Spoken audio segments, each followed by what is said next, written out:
जदि घर बाहर को गोड़ काढ़ुछंती ताहेले सतर्क हो जांतु विशेषकर दिन रे आउ जदि सेपरि किछि गुरुत्वपूर्ण काम नाही ताहेले जमा भी घर पाद काढंतु नाही आउ जदि भी घर बाहर को जाउछंती सांगरे खरारु बर्तिबा पाई उपयुक्त सामग्री सांगरे धरी यात्रा करंतु कारण एबे आकाशरु हेबो निया वर्षा ए नै एसआरसी ऑफिस रु मध्य प्रचंड रौद्र ताप नेई मध्य सतर्क सूचना जारी करा जाईछि। तेबे सूचना अनुसार आसंता काली एवं ता पर दिन आकाशरु अग्नि वर्षा हेबा सह प्रबल गुळुगुळी हेबा नै मध्य पाणीपाग विभाग अनुमान करूछि।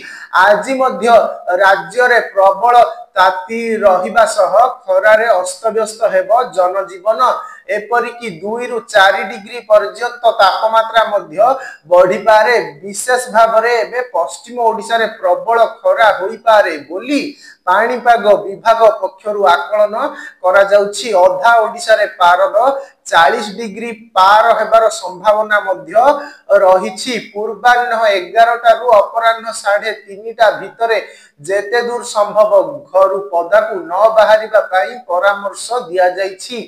परिस्थिति उपरे नजर रखी आवश्यक पदक्षेप नेबाकू जिल्लापाल माननकू कुहा जाइछि। एथिसह 4 रु 5 दिन भितरे आभ्यंतरीण ओडिसा रे बढ़िबो ताती तापमात्रा 3 रु 5 डिग्री जाए बढ़िबा नै पूर्वानुमान करिछि पाणीपाग विभाग।